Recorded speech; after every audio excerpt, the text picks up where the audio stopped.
Hello, I'm Lloyd Bonson and welcome to Snetterton, where the Class A and B Fiestas make their second appearance in the 2011 Competition Car Insurance Ford Fiesta Championship. The championship's really hotting up now and Richard will take you through the current positions. Thanks, Lloyd. By the end of the day, we might be in a position to confirm a new champion. John Langridge is 32 points clear of Dave Elsom, with Nick Tiley in third. Then it's William Thoresen fourth from Ed West and Alan Donnelly in sixth. Class B, that's led by Scott Baines with Ken Bateman second, Nik Barton in third, Michelle Edwards fourth from Keith Chapman, and lady racer Claire Kemp in sixth place. A great shot across towards the centre straight here at Snetterton Circuit, and pole position John Langridge with David Elsom alongside, Nick Peters and Jon Cullum on row 2, Ken Bateman and Scott Baines on row 3, Ken Bateman the Class B poleman. Then it's Keith Chapman and Michelle Edwards, James Appleby and Zena on row 5, William Thoresen and Nick Tiley completing row 6.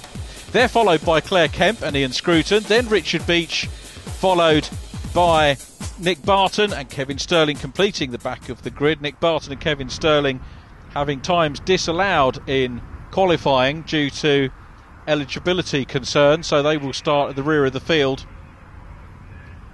This is the view down the centre straight, and a cracking start from David Elsom. The white car with the red stripe is all you can see of the cross of St George on the front of the car as they come down to Riches for the first time. Up into second position has gone Nick Peters, and John Langridge again.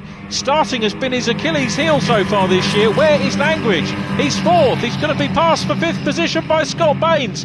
Baines has got away well in Class B ahead of poleman Ken Bateman. There is Baines in the white 73 car, just out of shot, comes back into shot now, wide line. And Langridge, as we said, he's won all of the races so far this year, but starting has not been his best skill, we've got to say that. I'm sure John will be the first to admit it, but David Elsom has started very well. Once again, the man who missed the round at Rockingham, who was away on holiday, second in the championship. Now, statistically, we've had a very, very strong run from John Langridge, and if he wins both rounds today, if the results fall correctly for him, with David Elsom some way back in the field, because David Elsom can't drop any more scores. You're allowed to drop 2 scores in the championship, but David Elsom can't afford to drop any more because he missed the last round. So if he has to drop any today, then it could be game over and championship to John Langridge. But the cars on the infield circuit for the first time going through Williams Corner. This is where they rejoin the main straight. You might remember our programme earlier on in the season where we had an early championship round here, and as I said, mixed feelings by some of the drivers to this new layout, which is just under 3 miles, 2.9 miles long. And David Elsom leading up into second position now goes John Langridge, with Nick Peters now into third position. So Nick Peters, welcome to the 2011 championship to him in third position. Then Scott Baines in 73, who is leading Class B, and Scott Baines, who's of course leads the Class B championship. Car 0 is Jon Cullum. Good to see John running well, but out front, oh, there's the car of Ken Bateman, the poleman in Class B, who is busy chasing.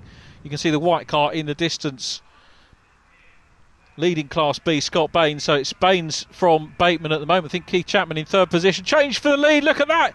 Well, John Langridge, we said he can't start particularly well, but in 3 miles of this race, this 20-minute race, Langridge passes David Elsom to take the lead as they go down into Rich's Corner. This is the view from Ken Bateman. The car in front is the Class B leader. That's the Zetec class leader, Scott Baines, who also leads the championship, 168 points. Ken Bateman on 136. Nik Barton is third in the championship as far as Class B is concerned with 117.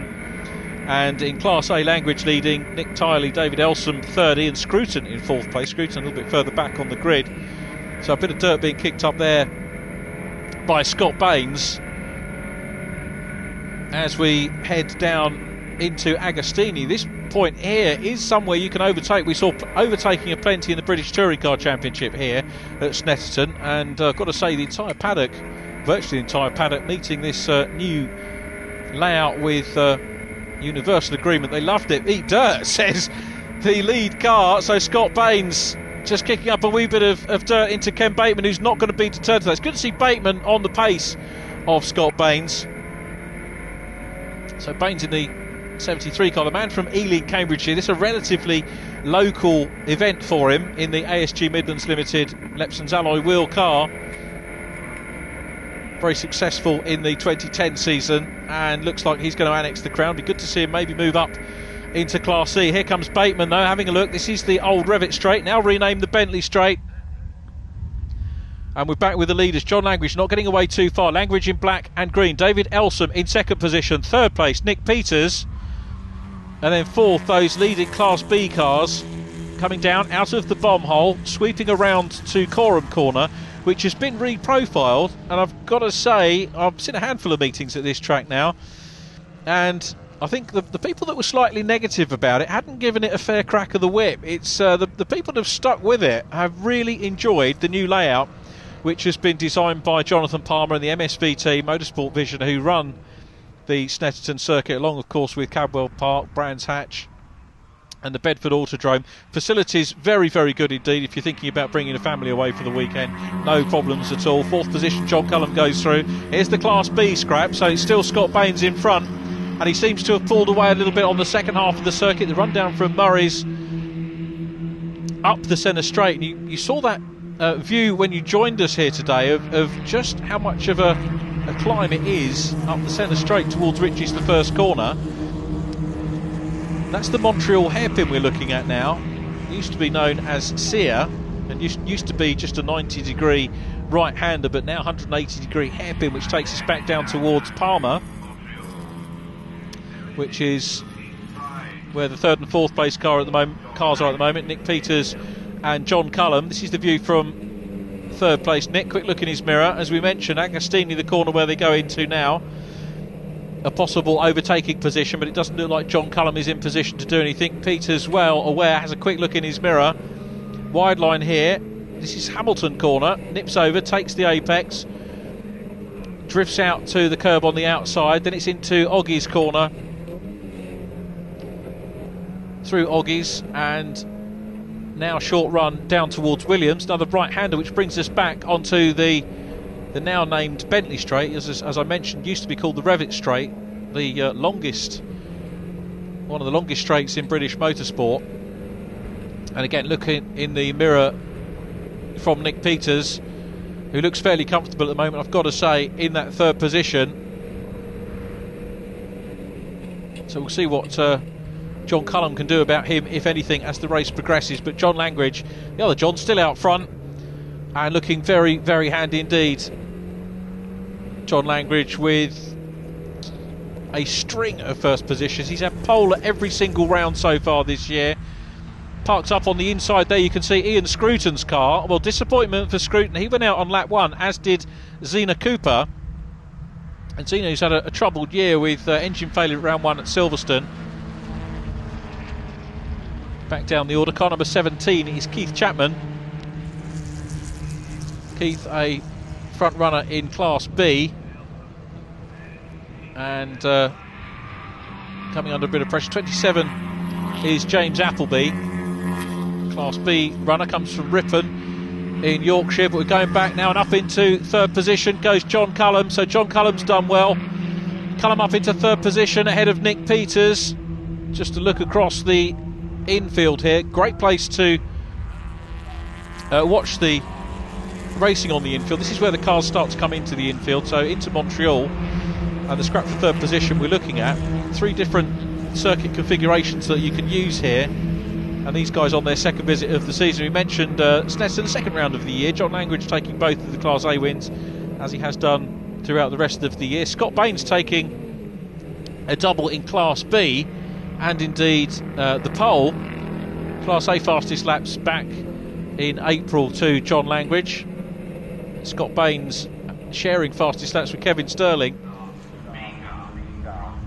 So back down the order, and Chapman trying to close in on James Appleby, with Kevin Stirling in fairly close proximity at the moment. Kevin likes this, as I said, fastest lap in the second race of round 2 of the championship.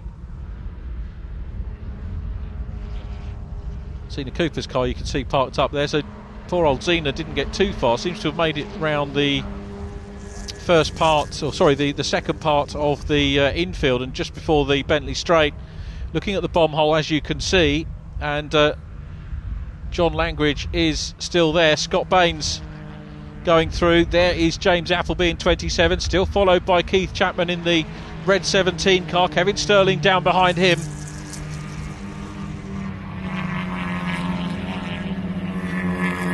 So Baines and Bateman still at the top of the stack. 32 car, there is Claire Kemp. So give due respect to Claire Kemp, who is currently in 6th position in the championship behind Keith Chapman.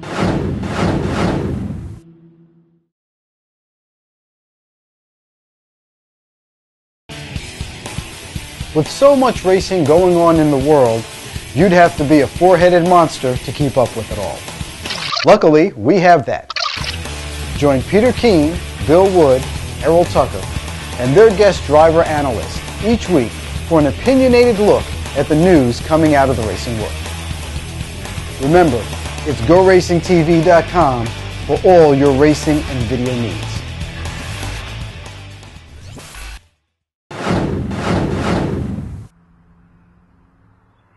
Ken Bateman and Scott Baines, I think, still busy scrapping it out for the front of Class B, and hopefully we'll be able to catch up with them at some point.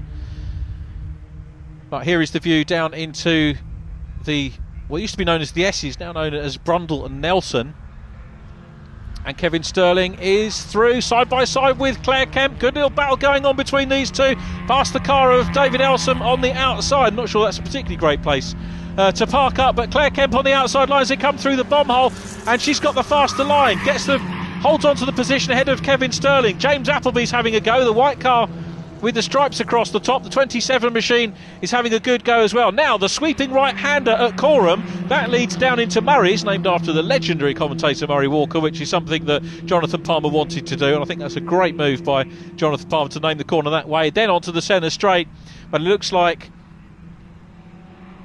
Claire is going to make that position stick at the moment. So Claire running very well indeed, but here comes Kevin Stirling again on the outside line. Oh, he gets tipped into. Now, was that to be actually just, well, it certainly wasn't intentional, but the two cars appeared to make contact, and Kevin Stirling rejoins, but is a little way down the order, so I think that's going to push Kevin outside of the top 10. So Claire Kemp hangs on. James Appleby will now take the fight back to Claire Kemp, ahead of Nick Tiley. Now has come Keith Chapman in 17, so Nick Tiley's dropped back a little bit, so he's going to have to try and fight his way up. So Class A led by John Langridge at the moment. Jon Cullum in 2nd position. Nick Peters 3rd in Class A. Nick Tiley's running 4th in A at the moment. The other runners in Class A, William Thoresen and Richard Beach, because we've lost Elsom, Scruton and Cooper out of the mix. As we look across to the infield again, you can see back of shot the raised banking. So many more places to watch racing here, and you can see a lot more of the circuit from various points than you used to be able to here at Snetterton. It's a really grand job for both drivers and spectators, and how often can you say that about circuit improvements in the UK? Thanks to MSV we can here. So the cars coming out to rejoin the main straight again. So far in terms of Class B, I think we might have lost Scott Baines on lap 6 of this one, which is going to leave Claire Kemp very possibly in a podium position here, because we've got Ken Bateman from Nik Barton, and then Claire Kemp. So stationary yellow flag going on there as they come into Nelson. That's for the David Elsom car on the outside that you just saw there. Quick look in the mirror from Claire, you can see. I'm just having a quick squint at the statistics that I've got to the side of me. James Appleby's had a podium, Nik Barton's had a podium, Bateman and Baines of course have had them. Stirling, Michelle Edwards has had podia as well. So this could be Claire Kemp's first podium, but James Appleby, who had a podium here in the second race back in April, very keen and on the case of Claire Kemp. Let's see whether he can he can make the pass. He's caught up for sure. Now this is the climb up the centre straight.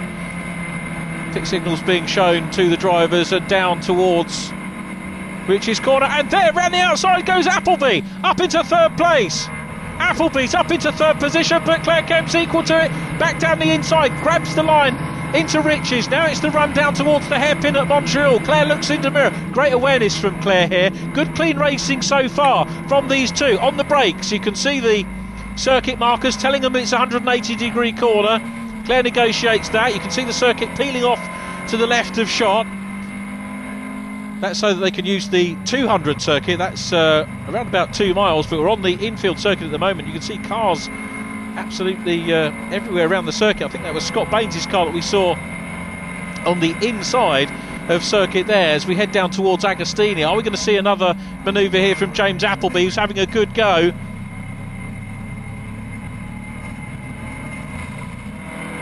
So James Appleby challenging for third in class at the moment. Claire Kemp, who started down in 13th position overall. There is James Appleby in 27, and following him the red car of Keith Chapman. So well on their way around another lap, and there is Claire Kemp out front. Nick Tiley down behind them, not interfering with their race at all, still running in 4th position in Class A. Nick Tiley has been mightily consistent this year, and second in the championship. He tells me he's going to take the next round off, so our next round is at Lyddon Circuit down in Kent. Again, another home circuit for many of the drivers, and Nick feels that the fight for second position between himself and teammate David Elsom, whose parked car he passes now, will be probably fair to maybe miss that round, so that'll be the drop score for him. But we're still on this battle for third position in Class B. I remind you that it's Ken Bateman leading Nik Barton in Class B. They're down the road. We've lost Scott Baines, so this is the last podium position being fought out, and it's a three-way fight as we go on board with race leader John Langridge building up a reasonable lead. It's not a huge lead, 2 or 3 seconds clear of Jon Cullum, with Nick Peters still in third, and Langridge,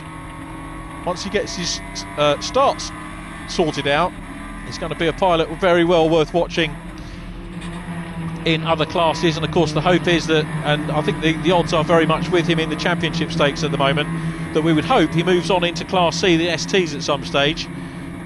Very much what the championship is about, moving from classes A and B perhaps into Class C. Through Williams Corner, it's about to join the main straight.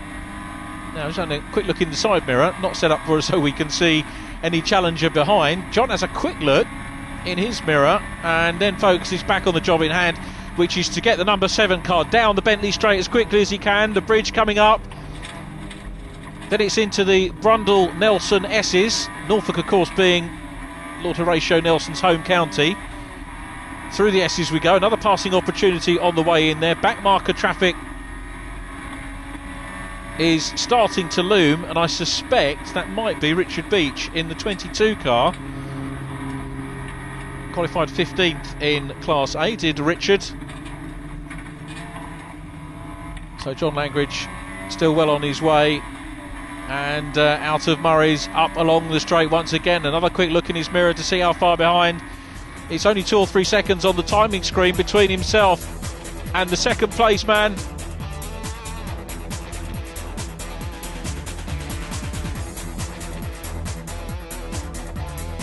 And it's John Langridge then that takes the win, completely unbeaten. Round 11 of the championship, 11 out of 11 to him. Jon Cullum in second from Nick Peters. Ken Bateman in 4th place, wins Class B from Nik Barton. James Appleby in 6th. Then it was Nick Tiley. Claire Kemp coming home in 8th position from Keith Chapman. Then it was William Thoresen, Kevin Stirling in 11th, and Michelle Edwards 12th. 13th position going to Richard Beach. John, not one of your best starts this morning here at Snetterton. Talk us through what happened. The initial getaway wasn't too bad. Dave is really very good at starts, and he got away slightly better than me, and then I missed third gear coming up to Rich's and fumbled around, found 4th, and by which time it was too late and I was back in, I think, 4th, and I had Ken Bateman all over my rear bumper. But quite a good battle through that first lap to come back and take David Elsom just after you crossed the line at the end of the first lap. Yes, I felt I had to be fairly aggressive in the opening lap. Don't want the gaps to start stringing out, and then it's quite hard work. But I managed to get up to second before the S's and got right on Dave's bumper and drafted him down the main straight into the lead. How wary were you of trying to maintain your tyres? Because the new circuit's a little bit abrasive, and as you said, you were quite aggressive in that first lap. Were you thinking about your tyres, or was it just a case of go out there and do what you can? I was quite conscious of the tyres actually, because it was getting really understeery as the race wore on. These tyres aren't new today. I've used them at Rockingham, and I was very relieved when Dave disappeared from my rear view mirrors. I feel very sorry for him because he couldn't get going again, but it gave me a big gap to second, and I was able to control the pace from then. Looking ahead to this afternoon's race, what can you do for your start and trying to eliminate the errors that you made this morning? Get it in third gear. It's as simple as that. Yeah, that will help, wouldn't it? Okay, John, well, we'll look forward to chatting to you again this afternoon, and congratulations on your win. Thank you very much.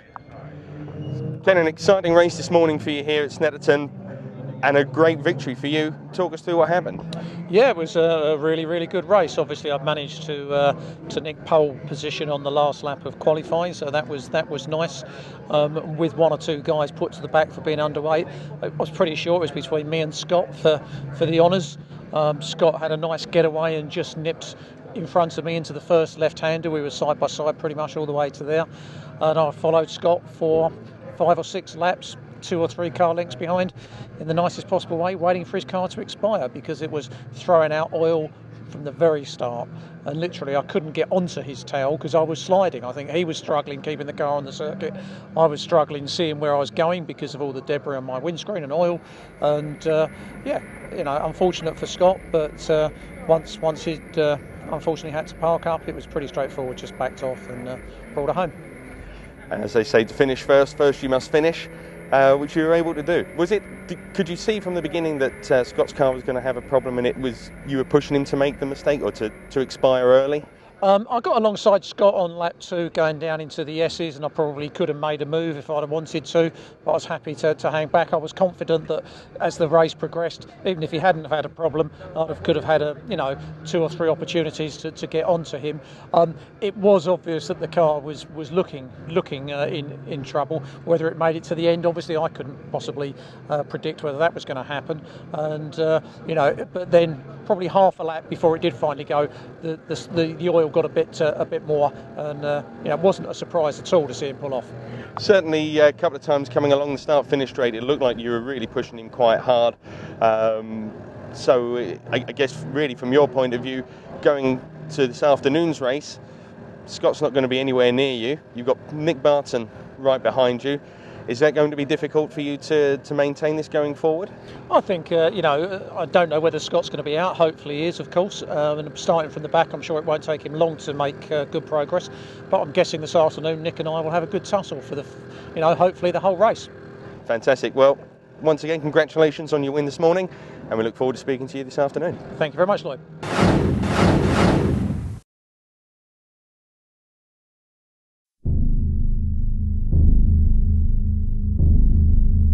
State your desires.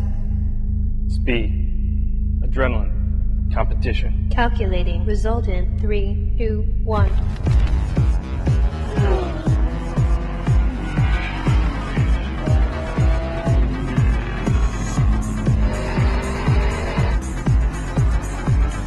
The National Auto Sport Association.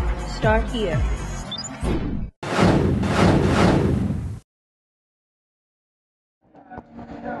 Nick Peters, a great result for you here at Snetterton this morning. Talk us through the race, because there was quite a bit happening out there on track. There was. I mean, my main objective is to finish, because obviously I'm looking to get my signatures to upgrade to the international licence. But on the start at Snetterton, the actual grid spaces are very narrow, and I had a very good start, but you cannot go between 2 cars here.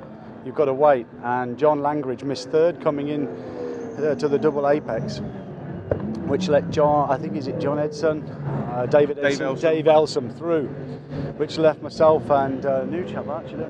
Is it Callum? I'm learning who they are. To have a bit of a ding dong, and we had a good fair race.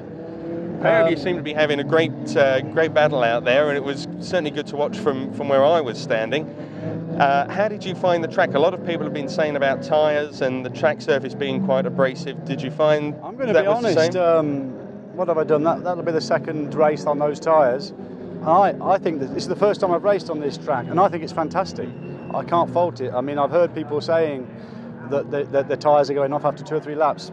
For me, and the way the car handles the track, the corners, it's a much better circuit, and I think congratulations to Motorsport Vision. Yeah, they've certainly done a lot of good work here over the winter. Looking forward to this afternoon's race. Obviously, you're going to have a good grid position to start off from. What are you looking to do? Do you think you can pressure John into making a mistake from the start? I think it's very much a question. We've got to see what happens. John's starts aren't particularly sharp for whatever reason. So, with it being a narrow start, it does give you limited options as to where to go. But we'll see how it goes. My main aim of the next race is to come in. Fantastic. Stay clean. Fantastic. Well, congratulations on your podium position, and hopefully we'll speak to you again this afternoon. Thanks very much. Cheers. Cheers. Bye.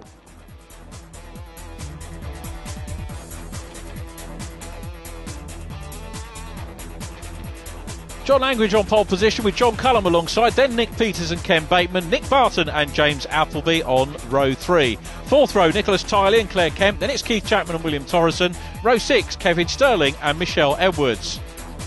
On the 7th row, it's Richard Beach, followed by the retirees from race 1, Scott Baines, David Elsom, Zena Cooper and Ian Scruton.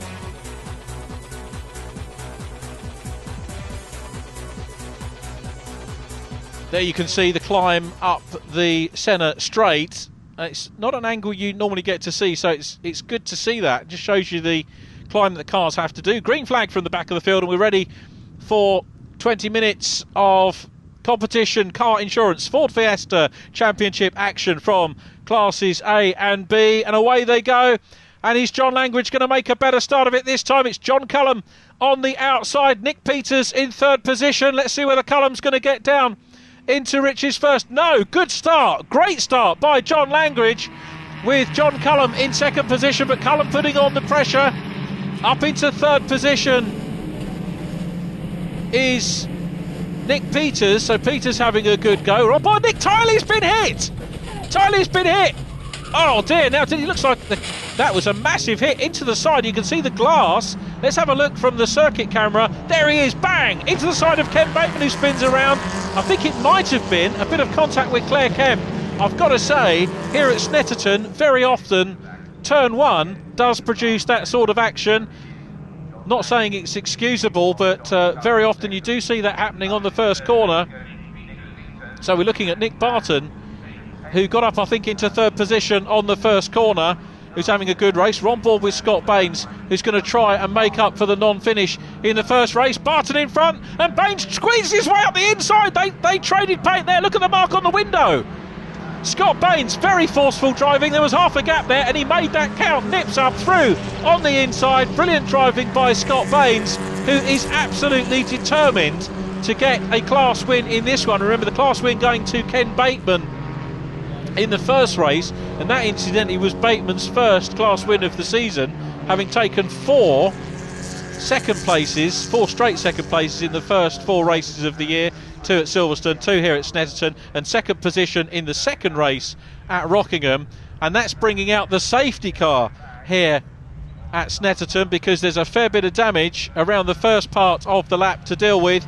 John Langridge it is that leads from Jon Cullum, with Nick Peters in 3rd position. Nik Barton is in 5th position with Scott Baines behind him, and then David Elsom, who's had a terrific first lap from the back of the field. There's Claire Kemp going through shot, followed by Kevin Stirling. The rest of the field coming through, and safety car will enable the damage to be cleared up. The idea of the safety car really to stop a race stoppage. If you have a stoppage, then you've got to go through the whole rigmarole of the countdown, the warming up lap, the sighting lap, to get back to the restart. So the safety car brought in a number of years ago. The idea to marshal the cars around the circuit at around about 50 miles an hour And it's an opportunity, if we're a bit further in the race, to close the field up. In this particular case, we're only on lap 1. Now, I don't think any driver's in trouble, but there is debris on circuit here at Snetterton. So, an opportunity for the wonderfully hard-working marshals to clear everything up. There you can see that's where most of the damage happened, which is down at the chicane Montreal, where the safety car and John Langridge are heading the field around. Got a car off on the outside.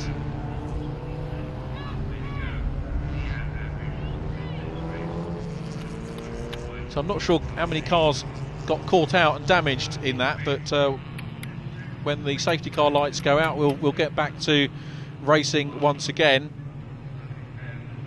I suppose really the only advantage here is another sighting lap for the drivers. John Langridge got it away from the 2x2 grid exceptionally well, and this time he's got the advantage of being able to pace the cars to the restart and having nobody alongside him. If anyone gets alongside him on the straight, they may well be adjudged to have jumped the start. But here comes the safety car now with lights off, which means that we're about to restart racing. So John Langridge from Jon Cullum and Nick Peters leading in Class A.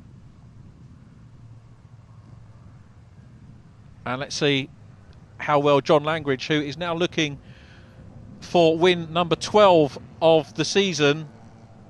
And well, my maths aren't too wonderful, but I've got a sneaking suspicion that Langridge, if he wins this one, will have enough points in the bag to secure the championship, because we've only got 2 more rounds to go, 2 more events to go after this, 4 more races, and Langridge can afford to miss those because he hasn't dropped any scores thus far. He's won all the races. Here we go, green flags again.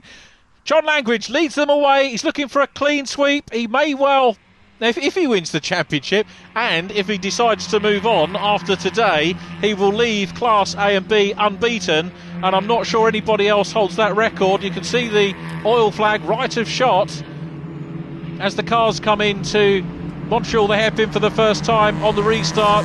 First 3 cars pretty close. It'd be great to see Jon Cullum and Nick Peters do some more racing with us, and certainly from the results of race 1 and what they're doing in race 2, looks like they've got a bit of pedigree and will maintain the life of the Class A and B races. Here's the view from John Langridge.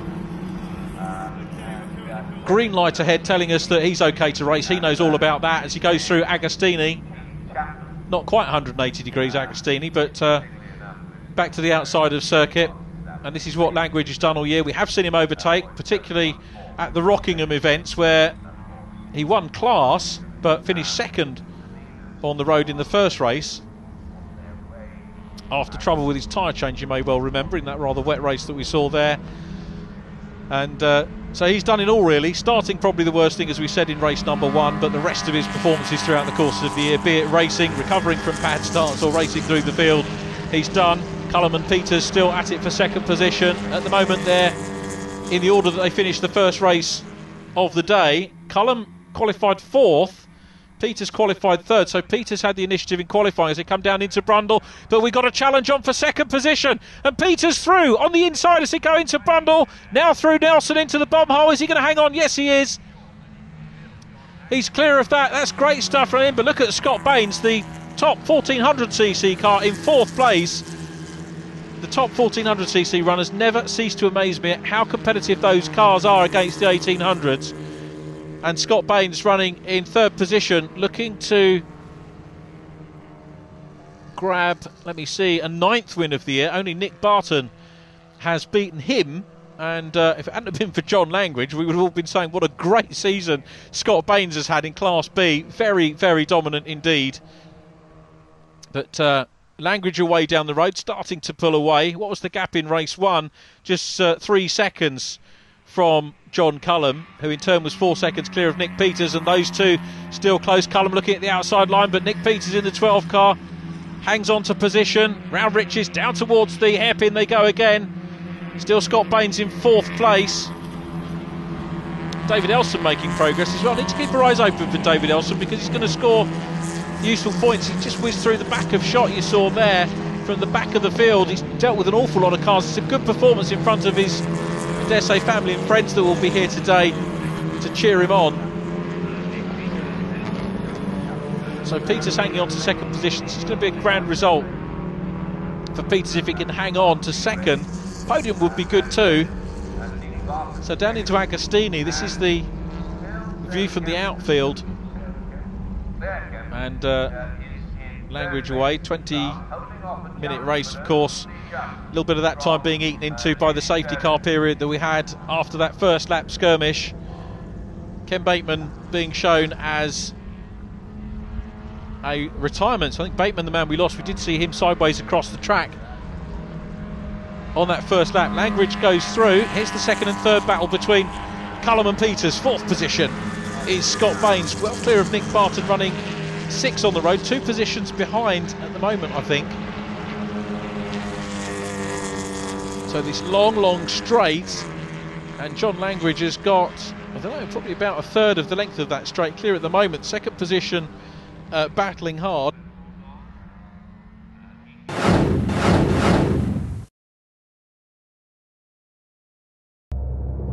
The club, an amateur racer. Here at GoRacingTV, we salute you. And we want to give you all the tools and info to compete with the best. Find out how to do it all from your own garage by watching our Club Racer and Autocrosser shows. GoRacingTV.com, supplying all your video racing needs.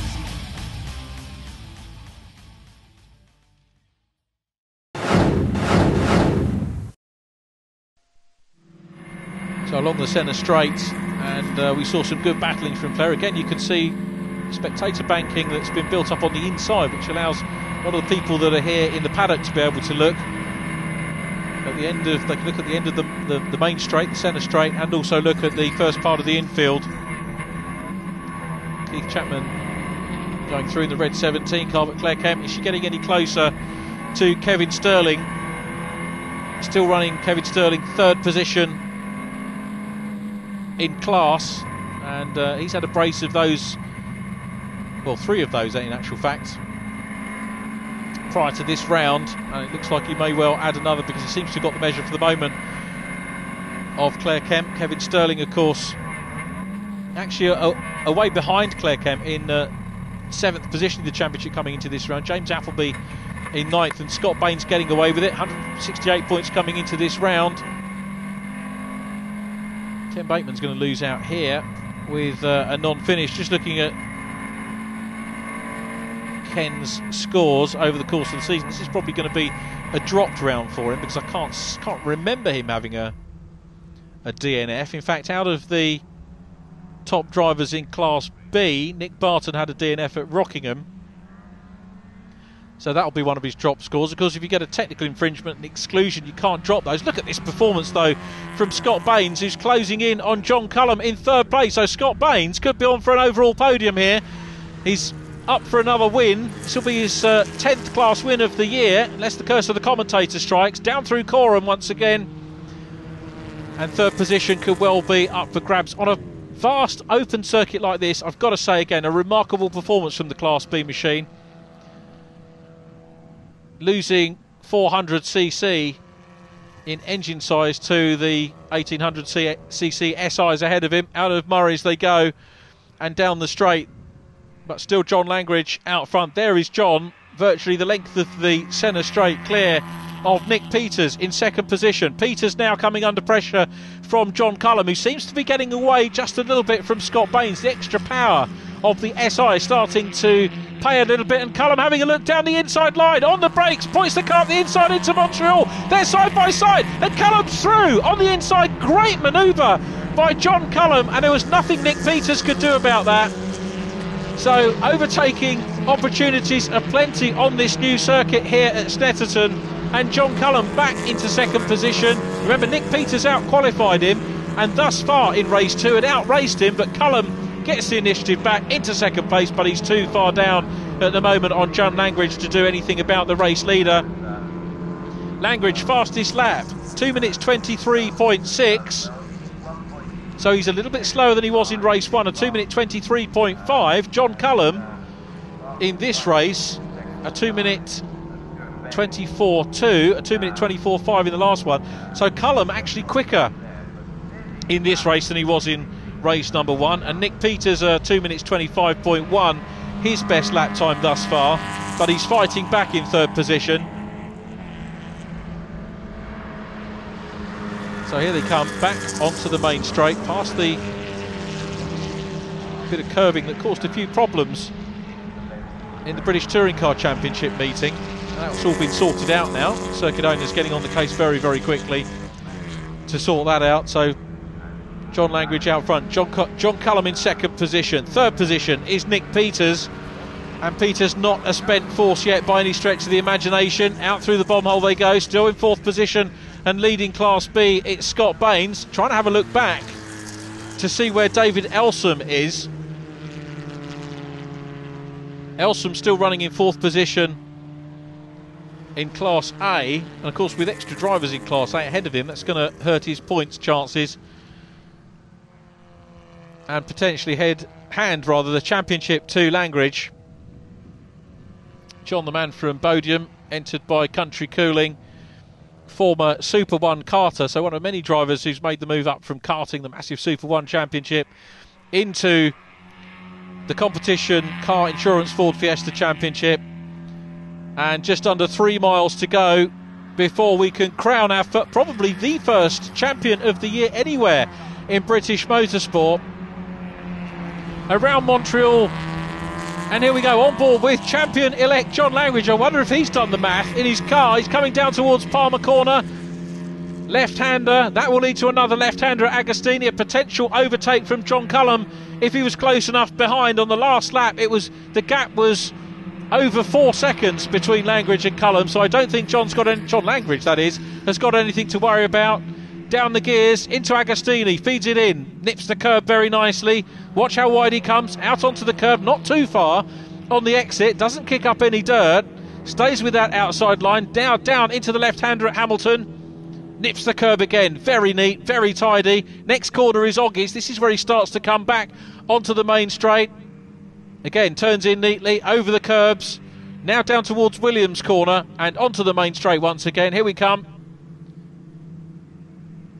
Right-hander at Williams, then it's the flat-out run down the Bentley straight for the last time, and John Langridge, hands back on the wheel, look in the mirror, he'll see that all's clear behind him, he'll see a couple of specks in the distance. Jon Cullum second, Nick Peters in third place, Scott Baines leading Class B once again in fourth position, and David Elsom, who you've got to say is the main championship rival. Nick Tiley is still around as well, he's down in ninth position overall, but I think he's going to be too far back championship-wise to worry. Champion-elect. Here is Langridge then, out of the bomb hole, down towards Coram for the last time. That long sweep around Coram. This is where Langridge has finished every single race so far. First in class, lifts the wheel around Coram, heads down towards Murray's for the last time. It's going to be 12 class wins out of 12. 11 overall wins out of 12, and Scott Baines the only driver to have beaten him. Out of Murray's, that was the last danger point for him, and now up into top gear, down the centre straight, win number 12 in class of the year, and it's the championship, I'm pretty sure, for John Langridge. Where's the checkered flag? There it is, John Langridge takes it, it's a win for him. Jon Cullum's going to take second, Cullum's 4.5 seconds behind in second position. Nick Peters finishes in third, and Scott Baines has won Class B again, the 10th class win of the year for Scott Baines. He surely champion-elect in Class B.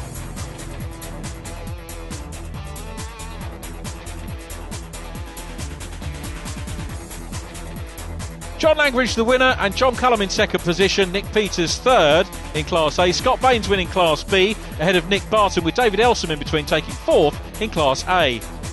7th overall Kevin Stirling from Clare Kemp, then Nick Tiley, James Appleby, and in 11th place Ian Scruton.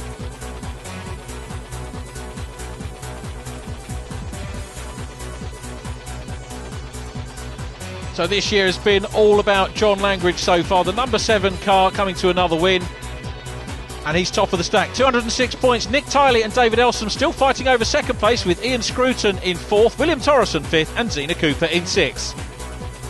In Class B, Scott Baines still leading from Ken Bateman, Nik Barton in third, and Kemp fourth from Michelle Edwards, and Kevin Stirling in sixth position. John, yet another victory. It's starting to become a bit of a habit, this now.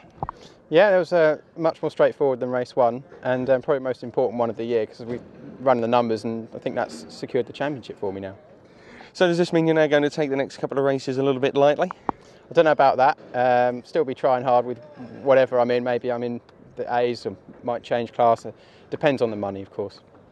Well, certainly congratulations on the championship win, and congratulations on the race victory as well. It's been a great race, and I'm sure you've enjoyed the season. Yeah, it's been fantastic. First year, and it's been a lovely introduction to motorsport for me. I've been pushed when I needed to be pushed by different people throughout the year, and the conditions have come along. When at Rockingham it was wet and it was tough at Donington, so it's been hot at Brands, and it's been all over, and it's been a really good start to my career. Fantastic. Well, once again, congratulations, and hopefully we'll be speaking to you again at Lyddon Hill. Thank you very much. Cheers. Well, there you go. It was another fantastic result for you. Let's talk through the race, because there was quite a lot happening, especially in the early laps. Yeah, I didn't see what happened with the safety car coming out, but I got a decent start. I was alongside John. Obviously, I was hoping I might nip in front of him, but I thought I'm not going to try anything silly. So I sort of cut back behind him at Ritchie's, but then thought, no, I'll pull him along behind him, and he was later on the brakes down than me into Montreal anyway. And then the safety car came out, so it was just sort of keep your tyres warm, wait and see what happens. It's the first restart I've done for a long time, and I wasn't as close to him as I should have been, I don't think, in the end. But it was a reasonable restart, and at least I had a little bit of a gap on Nick, so we were sort of fairly equidistant, I think. After that, mostly went well. Did end up going for fifth gear instead of third a couple of times, but managed to collect it all back together, and then I got a run on Nick to get back past him through Ritchie's and outbraked him down into Montreal, so that was quite satisfying. Certainly still getting used to the car, obviously. Yeah. But are you finding you're getting more and more confident as the race was going on? No question. I felt a bit braver that time. I was coming quicker into the S's, and I was coming quicker around Coram, which is the corners when the car really does move around on you, and it's a bit of a strange experience the first time you feel it, but after a while you start to trust it. It's not going to go, it's not going to snap, I really enjoyed it. The question is, John, are you going to be out at Lyddon Hill? I'm not actually. This year is a little bit of a taster year, sort of looking to see what we might do next year, but I think you might see me next year. Fantastic. Well, once again, congratulations. It's been a great day and a great tested day for you. Yes. And we certainly look forward to seeing you again very soon. Okay, thank you. Cheers. Well, once again, we've seen some great racing in classes A and B in the Ford Fiesta Championship. It's been great here at Snetterton. We're going to be at Lyddon Hill next. We hope you can join us then.